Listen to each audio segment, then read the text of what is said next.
this episode of On the Set, I'm checking out Nope, the latest from Jordan Peele. The film starts off in 1998 on the set of a children's show called Gordy's Home, featuring a monkey.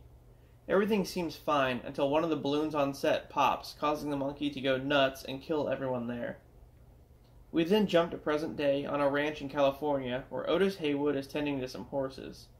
He and his family own a business where they loan horses out for various films and TV shows.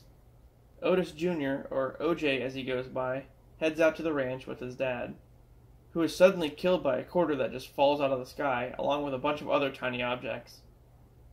After that, OJ and his sister, M, inherit the ranch. 6 months later, they go to a couple film sets and try to keep the business going by renting some horses out, but it doesn't really work out that well. On one of the sets, they meet famed cinematographer, Antlers Holst.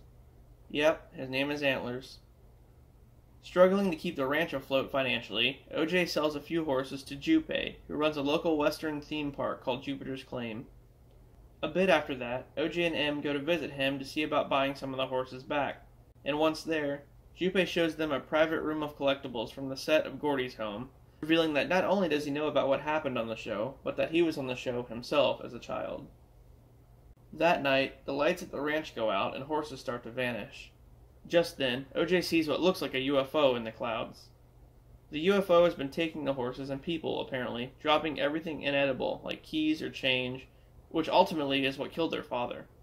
They decide to rig the house with cameras to catch it on video, with the help of a local tech guy named Angel, who is obsessed with UFOs.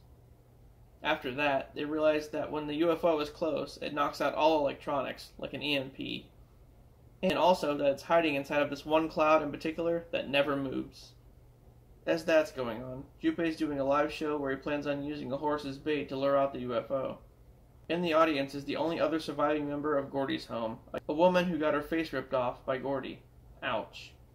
And it's also mentioned that Jupe sacrificed the horses that OJ sold him to the UFO.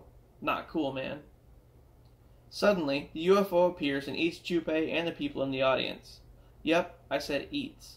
As it turns out, it's not a UFO at all, but a predatory creature that devours anyone who sees it. So it's like a living creature. After that, OJ, M, and Angel devise a plan to capture the creature on film and recruit the help of Antlers.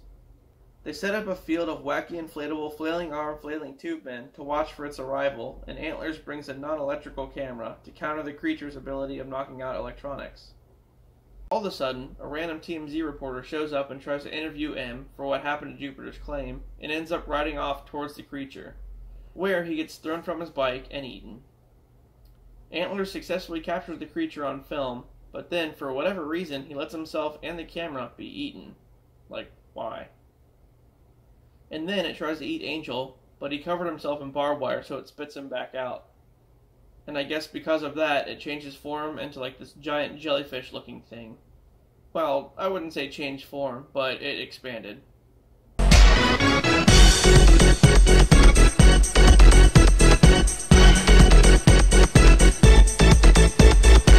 OJ lures the creature away from M as she releases a giant balloon from Jupiter's Claim. The creature eats the balloon, and M takes a picture of it using an analog camera at the park. And then, the balloon explodes, killing the creature, just as OJ and more reporters show up. The end. Alright, so I don't think it was the best Jordan Peele movie. Us was way better. But then again, I've never really seen Get Out, so yeah.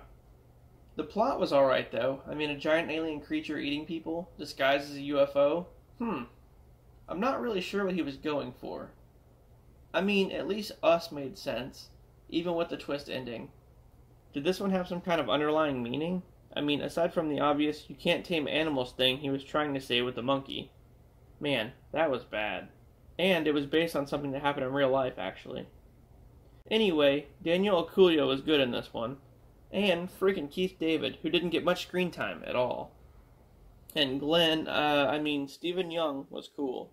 But his character was kind of stupid.